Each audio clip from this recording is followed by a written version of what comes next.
მოამბე აცააძე პირდაპირ ეთერშია, ახალ ამბებს ნინო ვარდოსანიძე გაგაცნობთ.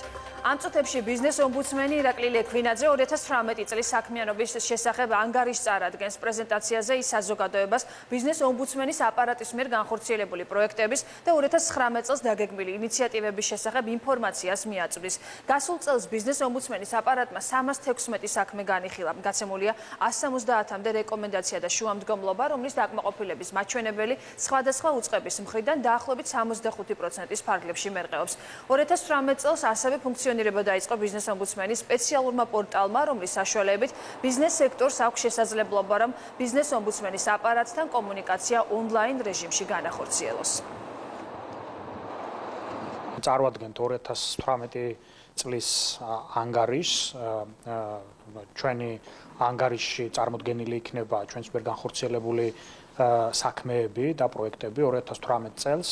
გვინდა გითხრათ, რომ 2018 წელს ბიზნეს ომბუდსმენის აპარატმა განიხილა 316 საქმე, დაახლოებით აქედან გაცემული გვაქვს 170-მდე რეკომენდაცია და შუამდგომლობა, რომლის დაკმაყოფილების მაჩვენებელი სხვადასხვა უწყებების მიერ არის დაახლოებით 65%-ის ფარგლებში.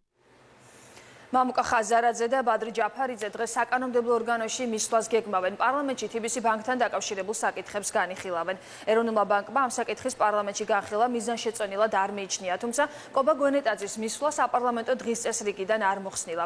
ეროვნულმა ბანკმა ამასთან დაკავშირებით გუშინ სპეციალური განცხადება გააკეთა, სადაც ხაზგასმულია, რომ TBC ბანკმა შეწყვიტა სამართლებრივი დავა და ბანკი დაკისრებულ ჯარიმასაც გადაიხდის.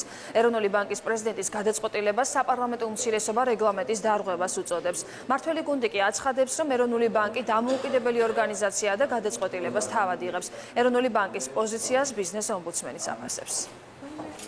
მიუხედავად იმისა, რომ ეროვნული ბანკი თავს იკავებს პარლამენტში მოსვლისა, მე ადრეც განმაცხადებდა თქვი, საფინანსო საბიუჯეტო კომიტეტი მზად არის, რომ მოусმინოს ბატონ ბადრი ჯაფარიძეს და მამუკა ხაზარაძეს იმ საკითხებთან დაკავშირებით, რისთვისაც ისინი აპირებდნენ პარლამენტში მოსვლას. მე როგორც კომიტეტის წევრი მოვითხოვ, რომ კომიტეტის სტომა ჩატარდეს, მიუხედავად იმისა, მოვლენ TBC ბანკის აქციონერები თუ მოვა თუ არა ეროვნული ბანკის პრეზიდენტი. სამწუხაროდ საქართველოს ეროვნული ბანკი და მისი პრეზიდენტი არის თავრობის ტყვე. ჩვენ მოვითხოვთ საპარლამენტო უმრავლესობისგან, პარლამენტის თავმჯდომარისგან და უმრავლესობის წევრებისგან უზრუნველყონ პარლამენტის რეგლამენტის და კანონმდებლობის აღსრულება და ეროვნული ბანკის პრეზიდენტის მობრძანება პარლამენტში ანგარიშის ჩასაბარებლად და კითხვებზე პასუხის გასაცემად და იმ შემთხვევაში, თუ ეროვნული ბანკის პრეზიდენტი მაინც არ მოვა პარლამენტში, ამის შემდეგ უკვე უმცირესობა იმსჯელებს, თუ რა ფორმით შეიძლება დადგეს მისი პასუხისმგებლობის საკითხი. ეროვნული ბანკი არის მარეგულირებელი საფინანსო და საბანკო სექტორის და ის არის დამოუკიდებელი თავის გადაწყვეტილებებში. ჩემთვის პირადად ის განმარტება, რომელიც გაკეთებული ეროვნული ბანკის მხრიდან თუ რა პროცესებს ჰქონდა ადგილი TBC ბანკთან მიმართებაში, აბსოლუტურად ეშინა არის ჩემთვის გასაგებია. იურიდიულ საკითხთა კომიტეტის ხდომაზე დღეს სახელმწიფო დაცვის სპეციალური სამსახურის შესახებ კანონში ცვლილებებს განიხილავენ. კანონპროექტი უმაღლესი თანამდებობის პირებისათვის სახელმწიფო დაცვის სპეციალური ღონისძიებების გამოყენების პროცედურების გამართვას გულისხმობს. კომიტეტის ხდომაზე ასევე განიხილება ირაკლი სესიაშვილის ინიციატივა. კანონპროექტის მიხედვით სახელმწიფო რუკის არასწორად გამოსახვა სხვადასხვა ნივთზე დასჯადი ხდება. აქ არის ახალი თანამედროვე მიდგომა დაცვასთან მიმართებაში, რომ გარკვეული პერიოდი უნარჩუნდებათ დაცვა შესაბამის სამსახურებს, თუმცა შემდგომ უკვე დაცვის ასე ვთქვათ აღდგენა განახლების საკითხი და რეაგირების საკითხი იქნება კონკრეტული кейსიდან, კონკრეტული მოცემულობიდან გამომდინარე, რაც არის სრულიად ჯანსაღი მიდგომა და ევროპული მიდგომა ასეთ საკითხებთან მიმართებაში. მომდევნო თვეში საქართველოს პრეზიდენტი პარლამენტს მოხსენებას წარუდგენს. გადაწყვეტილება ბიუროს ხდომაზე დამტკიცდა. სალომე ზურაბიშვილი კანონმდებლობის წინაშე პრეზიდენტის რანგში პირველად წარსდგება. მმართველ გუნდს სალომე ზურაბიშვილთან კითხვები პრეზიდენტის სამომავლო გეგმებთან დაკავშირებით ექნება. კითხვები შეეხება ასევე ევროპაში პრეზიდენტის ვიზიტებსაც. როგორი იქნება საპარლამენტო უმცირესობის პოზიცია და რა კითხვები ექნებათ მათ სალომე ზურაბიშვილთან, ეს ცოტა ხანში გახდება ცნობილი. ვარაუდობ, რომ მისი მოხსენება ორიენტირებული იქნება მომავალზე, რადგან სულ მხოლოდ და მხოლოდ 2 თვე არის, რაც ქალბატონი სალომე შეუდგა თავის საქმიანობას როგორც პრეზიდენტი, თუმცა არაერთი ძალიან მნიშვნელოვანი შედეგიანი და წარმატებული ვიზიტი ჰქონდა უკვე ევროპაში, ამასთან დაკავშირებითაც გვექნება ჩვენ საუბარი. ჯერჯერობით ერთადერთი შედეგი, რაც მოიტანა ქალბატონი ზურაბიშვილის გაპრეზიდენტებამ გახლავთ ის საერთაშორისო და შიდა ზიანი, რომელიც ქართულ დემოკრატიას და საქართველოს მოუტანა ძალიან ცუდად ჩატარებული არჩევნების მეორე ტურმა. ამიტომ მე ვერ ვხედავ თუ რა შინაარსობრივი დატვირთვის უნდა იყოს მისი მოხსენება, თუმცა ეს არის ყოველწლიური პროცედურა, მას სრული უფლება აქვს მობრძანდეს. პარტია ევროპულმა საქართველომ შესაძლოა საპარლამენტო უმცირესობის სტატუსი დაკარგოს. ეს იმ შემთხვევაში, თუ უმრავლესობას კიდევ 3 დეპუტატი დატოვებს.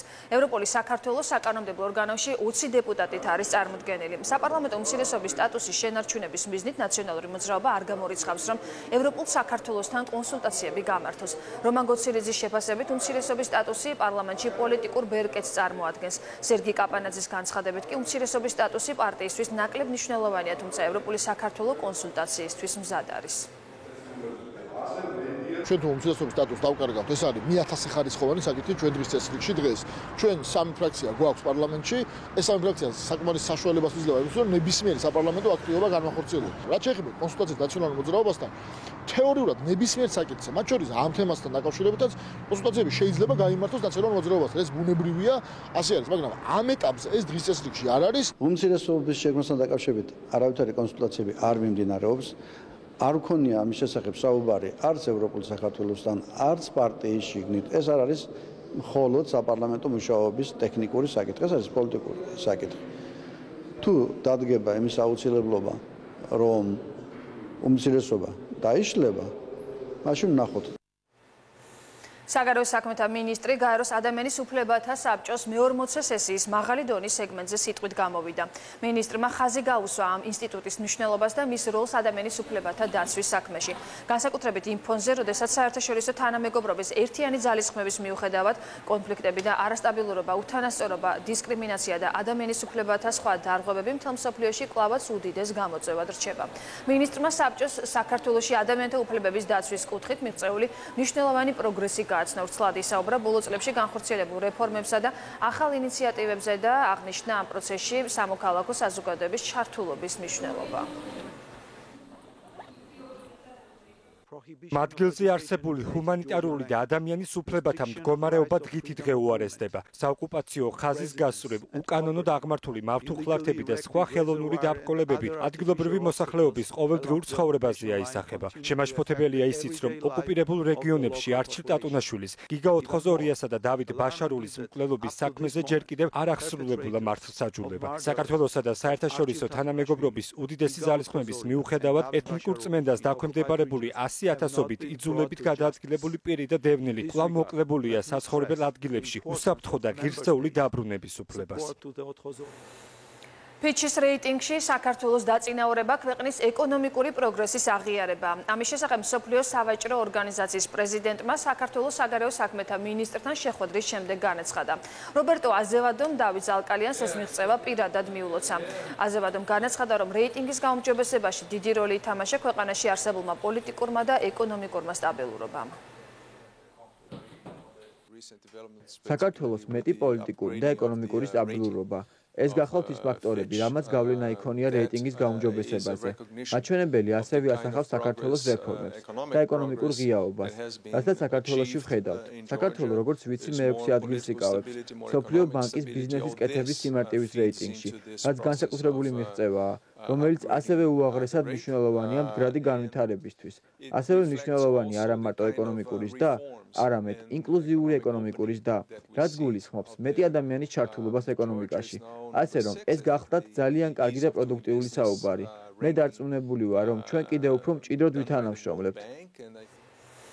ფიჩის რეიტინგში საქართველოს წინსვლას აფასებენ ამერიკელი ექსპერტები. მათი განცხადებით აღნიშნული რეიტინგი ხაზს უსვამს საქართველოს სტაბილურ ეკონომიკურ გარემოს და ეს მნიშვნელოვანი სიგნალია საერთაშორისო ინვესტორებისთვის. ამერიკელი მკვლევარების მოსაზრებით რეიტინგი დადებით როლს ითამაშებს საქართველო-ამერიკის ეკონომიკური და სავაჭრო ურთიერთობების გაღრმავებაში, მათ შორის თავისუფალი ვაჭრობის შეთანხმების კუთხით. ფიჩის რეიტინგები მნიშვნელოვანია. ფიქრობის ხაზს უსვამს საქართველოს მთავრობისა და კერძო სექტორის ძალისხმევას გააძლიერონ ეკონომიკა მიუხედავად რეგიონალური გამოწვევებისა. ამ ყველაფრის ფონზე საქართველო არის კუნძულის სტაბილურობის, ეკონომიკური წინსვლის და ვფიქრობ ფიჩის რეიტინგის ზრდა არის უმნიშვნელოვანესი სიგნალი ინვესტორებისთვის. რეიტინგში ზრდა გავლენას იქონიებს მთავრობის წარმომადგენლებზე ამერიკის შეერთებულ შტატებში. ფიქრობ, რომ ეს არის კარგი შესაძლებლობა საქართველო-ამერიკის სავაჭრო თანამშრომლობის შემდგომი განვითარებისთვის.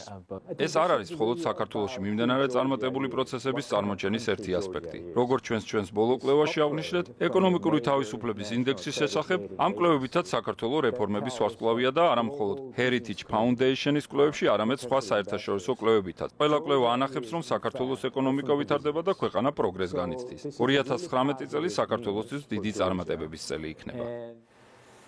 პარლამენტის თავმჯდომარე ავსტრიის ეროვნული საბჭოს საქართველოს პარლამენტთან მეგობრობის ჯგუფის წევრს ეროვნული საბჭოს მეორე პრეზიდენტს კარლ ჰაინც კოპს შეხვდა და ორ ქვეყანას შორის ურთიერთობის გამტკიცებასა და საპარლამენტოშორისო თანამშრომლობის გაღრმავებაში შეტანილი წვლილისათვის ღირსების ორდენი გადასცა. ვიზიტის ფარგლებში ირაკლი კობახიძემ შეხვედრები გამართა ავსტრიის ეროვნული საბჭოს საგარეო ურთიერთობათა კომიტეტის, ევროკავშირთან ურთიერთობის ქვეკომიტეტის და საქართველოსთან მეგობრობის ჯგუფის წევრებთან.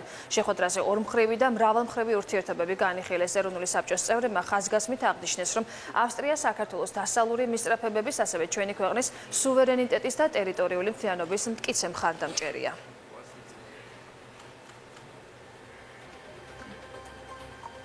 მოამბე დასრულებულია. დიდი მადლობა ყურადღებისთვის. ნახვამდის.